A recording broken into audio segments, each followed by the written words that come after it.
E eu queria que você falasse um pouquinho para a gente sobre isso. Vamos agora entrar na Covid, né? A gente vê que tem muita vacina sendo testada, muita vacina em fase 3, né? Que você puder também falar um pouquinho o que é isso. E eu tenho a impressão, como médica, que talvez a gente daqui a um tempo vai ter vacinas diferentes com maneiras diferentes de resultado. Faz sentido? Não faz sentido? Uma das questões que a gente estava conversando da agilidade, ou, né, como conseguimos ou estamos conseguindo encurtar esse processo, uma delas é esse investimento maciço, né, e essa coalizão internacional e intersetorial para investir em um grupo muito grande de pesquisadores e de grupos de pesquisa desenvolvendo vacinas com tecnologias diferentes. Então, em vez esse processo que geralmente ele é meio que sequencial, de tentativa e erro, agora ele está sendo feito de maneira concertada, né, e articulada e em paralelo. Então, a gente tem uma chance maior, de fato, de ter uma ou mais vacinas que venham a ser bem-sucedidas. Agora, o processo de desenvolvimento, então vamos falar um pouquinho das fases, né? Existe a fase pré-clínica, que é uma avaliação laboratorial. Então, você avalia no laboratório se essa vacina é capaz de estimular resposta imune. E, em geral, o que se mede são anticorpos, né? Então, você mede resposta imunicelular e a resposta imune humoral, que é a produção de anticorpos.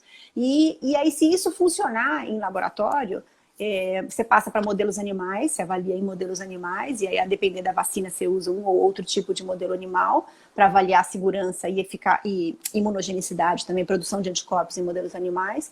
E, se der certo, aí você passa para o que a gente chama de etapa clínica. A etapa clínica são estudos já em humanos. E aí, os estudos em humanos são ensaios clínicos. Os ensaios clínicos envolvem etapa 1, 2 e 3. Então, quando a gente fala, está na fase 3, é porque está na terceira etapa dos estudos de ensaios clínicos em humanos. E aí, em humanos, você avalia sequencialmente, primeiro, fase 1, dezenas de participantes, e o objetivo é avaliar eventos adversos ou relacionados à vacinação que possam ser graves e mais frequentes. E aí, se eles ocorrerem, você já aborta aí, já interrompe esse processo. E também avaliar a resposta imune e a produção de anticorpos em humanos, em um grupo pequeno de adultos saudáveis. Sendo aprovado em fase 1, você vai para a fase 2. Fase 2 já são centenas de participantes. O objetivo aí é ampliar essa avaliação de segurança e também é na fase 2 que você avalia concentração, né? Então, efeito dose-resposta e número de doses. Então, por exemplo, no início dos estudos de fase 2, a gente acreditava que para algumas vacinas seria possível uma dose só. Agora a gente viu que para muitas delas, não, duas doses é melhor do que uma dose. E agora a gente passa para a terceira e última fase, que é a fase na qual algumas das vacinas candidatas já estão agora, né? A gente tem atualmente 10 vacinas candidatas em fase 3. E as vacinas de fase 3 são estudos que envolvem milhares de participantes. Então, a gente está falando de 15, 30, e tem um ensaio clínico agora que vai rolar 60 mil participantes. Nossa. Em vários centros, né? São vários centros de pesquisa no mundo todo. Precisa envolver grupos populacionais diferentes, é uma exigência, né, para garantir que essa vacina funciona em situações socioeconômicas e demográficas diversas. E aí você monitora, o que você faz? Você separa esse grupo em dois, você sorteia essas pessoas em dois grupos. Um grupo recebe a vacina e o outro grupo vai receber ou um placebo, que é uma substância inerte, ou uma outra vacina, então que é o grupo do controle. E aí você segue progressivamente, acompanha esses grupos, só que essas pessoas elas vão ser naturalmente expostas ao vírus, à infecção viral. E você monitora a ocorrência da infecção e da doença. Então aqui, veja só, você não está mais avaliando a capacidade do corpo produzir anticorpos em resposta a uma vacina candidata. Você está avaliando se essa produção de anticorpos, que já foi conferida e verificada na fase 1 e 2, de fato se traduz para uma proteção contra a infecção e ou doença. É o que a gente está avaliando agora nesses ensaios clínicos de fase 3. A pandemia, e há um serviço há uma necessidade de urgência, o que acontece é que laboratórios que fariam as coisas separadas e bem devagarzinho acabaram se unindo, né? E fazendo as coisas um pouco mais rápido, porque conseguiram mais volume de pessoas para testar. E também acaba tendo uma troca maior entre os cientistas para a gente poder alcançar a vacina. Eu acho que essa é uma dúvida que as pessoas têm, né? Ele está perguntando se dá para confiar. Dá sim para confiar. Dá para confiar, sim. Esse tempo que a gente está falando, na verdade, ele é um tempo muito mais biológico do que um tempo cronológico. A única coisa que eu acho, eu não sei, que a impressão que eu tenho, a gente não sabe nem ainda qual que é a durabilidade da resposta imune no ser humano. Então, a gente não sabe se a resposta imune do ser humano ela vai durar 1 ano, 2 anos, 3 anos. Talvez isso a gente, inclusive, só consiga estudar com as vacinas. Faz sentido isso? Então, isso é importante. O que a gente pode avaliar no estudo de fase 3 e quando que a gente avalia cada coisa. Então, o que a gente avalia interinamente ou preliminarmente e que se espera que a gente consiga avaliar para algumas vacinas agora em dezembro, né? Por isso essa perspectiva, talvez, de eventualmente a gente ter a possibilidade de registro de uma vacina, é um registro preliminar. Por quê? Porque se acontecer, a gente consegue avaliar a eficácia e segurança, mas a gente não consegue avaliar exatamente isso que você falou, a duração dessa proteção. Então, para qualquer ensaio clínico de vacina, existe sempre um registro que pode ser preliminar, mas o definitivo ele só acontece quando a gente conseguir comprovar a duração da proteção. Então, esses ensaios clínicos, todos eles duram pelo menos 12, 18, alguns até 24 meses. Para exatamente poder avaliar isso a longo prazo. E que isso de fato, é muito importante. Uma coisa muito importante que você falou que eu queria mencionar em relação à pergunta, acho que foi do Alex, em relação a podemos confiar. Uma outra coisa bem importante é que existe, por exemplo, existe um ensaio clínico internacional que chama Solidarity, que é coordenado pela Organização Mundial da Saúde, que você conseguiu, está se conseguindo, né, otimizar o grupo controle. Então, você tem um grupo controle único para diversos, que pode ser usado para diversos ensaios clínicos, de diversos produtos. Então, você faz... então, isso é um tipo de otimização e de maior eficiência do processo, sem pular etapas, né? Então, assim, que etapas que você não pode pular? Você, de fato, não pode pular a avaliação de segurança e, de maneira nenhuma, essa avaliação da fase 3, que é a demorada, que é a mais longa e que vai permitir a avaliação preliminar e depois a definitiva num processo aí interino, que depende de cálculo de tamanho de amostra e tudo mais, e no definitivo. Até por isso que a gente fala, talvez a gente não consiga avaliar agora em dezembro, porque depende da taxa de transmissibilidade, né, e do nível de infecção do local que está avaliando o ensaio clínico. De fato, se a gente tiver uma diminuição muito grande da taxa de infecção, a gente não vai ter esse número de eventos suficiente para ter o poder estatístico para demonstrar né, com segurança essa eficácia. Então, existe uma série de variáveis aí que a gente fala... Por que não dá para dar uma data certa? Porque depende de todas essas variáveis aí. Então, a gente faz cenários otimistas, né? Mas são todos condicionais a todas essas etapas e essas variáveis. Então, acho que você podia falar um pouquinho para a gente como é que é isso.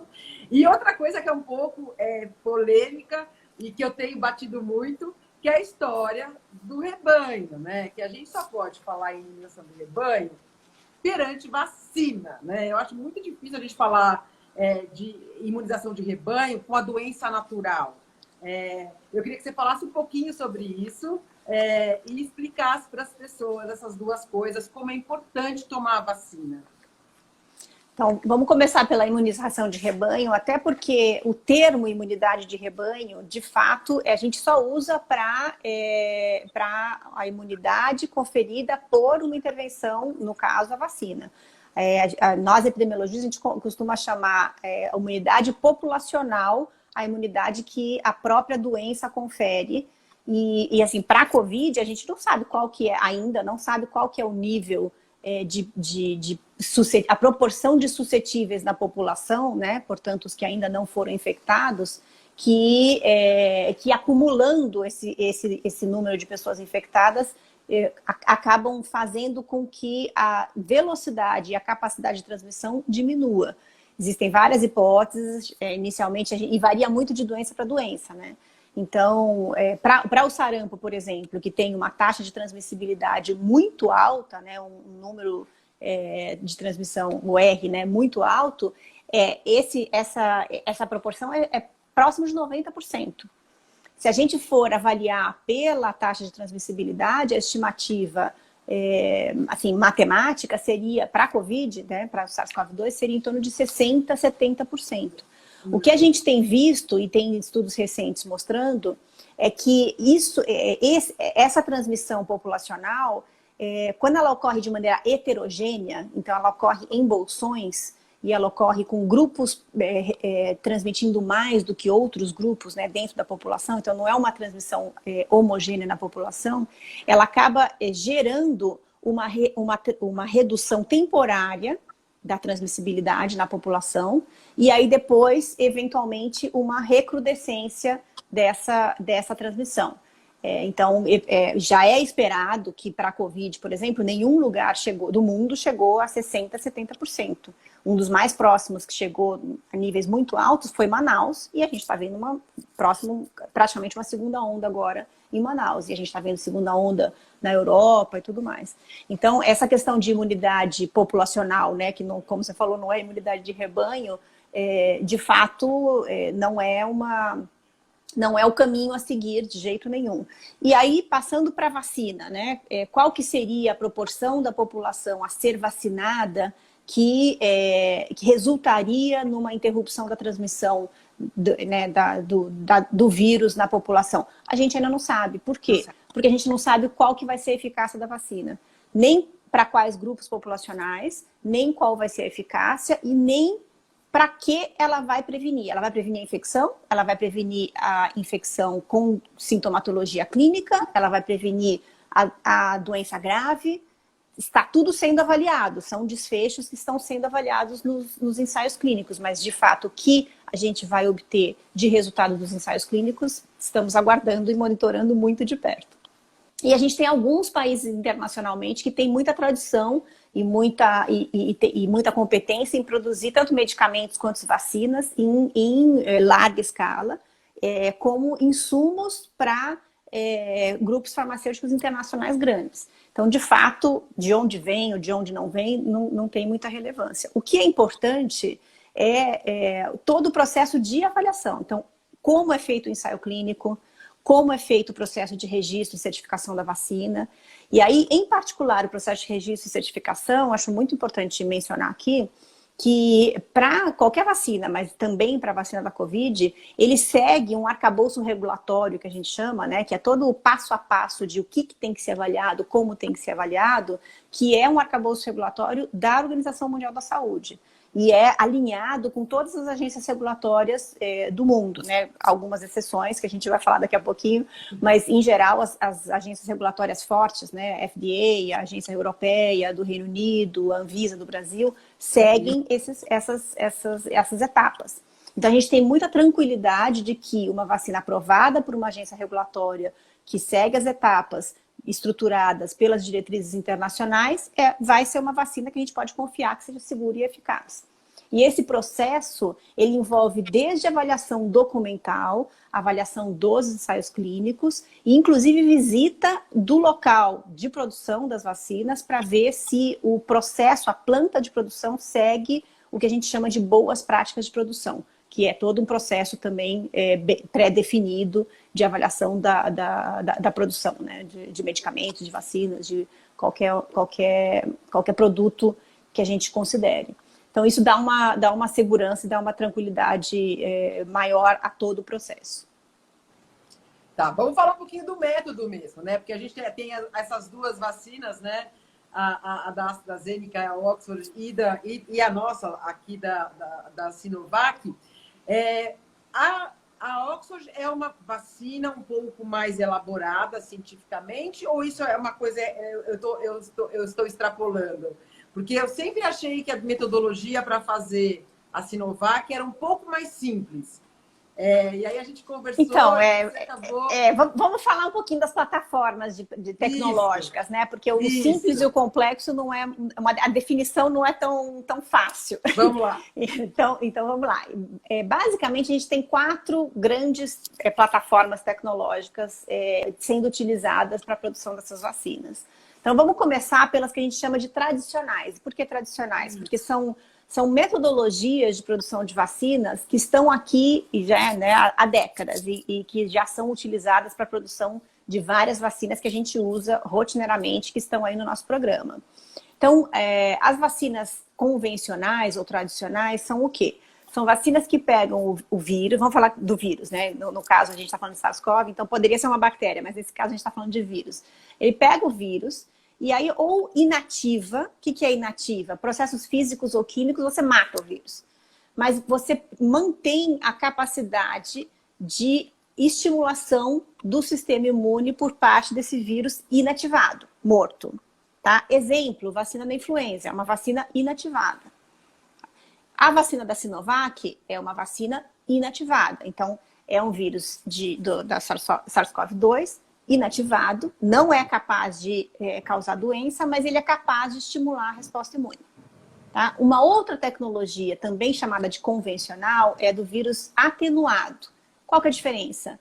Atenuado, o vírus ele não é morto, ele é vivo, mas ele é enfraquecido.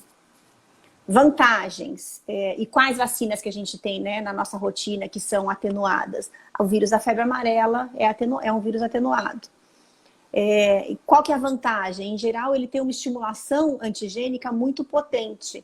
Então, a gente acredita, por exemplo, que uma vacina para Covid de vírus atenuado vai ser capaz, eventualmente, de ser eficaz com uma dose só. Mas é muito difícil você chegar, do ponto de vista a chegar nesse limiar. O que é seguro o suficiente, que não causa doença, mas que atenuado o suficiente que ainda estimule antigenicamente. Existem várias vacinas candidatas, ainda em etapa pré-clínica, que utilizam essa tecnologia que é atenuada. Existem outras várias que utilizam a tecnologia inativada. Inativada, a gente já tem 3 vacinas em fase 3 dos estudos de ensaios clínicos em humanos. Tá? E a Sinovac é uma delas, que está sendo avaliada aqui no Brasil e que tem um acordo de transferência de tecnologia com o Instituto Butantan. Vocês já estão vendo alguma notícia promissora com as vacinas? Como é que você está? Você, assim, eu agora vou dar uma de repórter, tá? A gente não deve nunca pensar numa expectativa, né? Assim, falar, você acha. Mas qual que é o sentimento? Se você tivesse falar, eu acho que até o meio do ano que vem a gente consegue, talvez, uma vacina, ou você acha que a gente tem que realmente esperar com muita tranquilidade o final dos estudos? E se agora, no meio dos estudos, a gente já está tendo uma pista do que vai acontecer? O que você acha? Então, a gente tem algumas pistas, né? Na verdade, essas pistas, elas vêm dos estudos de fase 1 e 2, e ela vem de análises interinas preliminares. E, por exemplo, agora, a gente tem algumas dessas vacinas que estão ampliando o grupo de idade, por exemplo, para incluir idosos, estão ampliando para incorporar indivíduos de grupos de risco. Então, assim, na verdade, você avalia algumas 1000 pessoas. E se nessas algumas 1000 pessoas você observa segurança, você amplia para os outros grupos prioritários. Né? Que essa é uma preocupação importante, né? Que a gente tenha estudos feitos em todas essas populações para, de fato, permitir que essa vacina seja registrada e seja utilizada nessas populações, principalmente as de maior risco. Agora, a eficácia a gente, de fato, não consegue avaliar até a análise interina preliminar.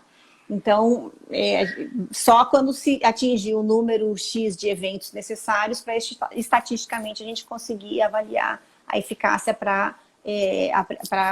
enfim, que está sendo avaliada para prevenção do desfecho principal e secundário do estudo da vacina.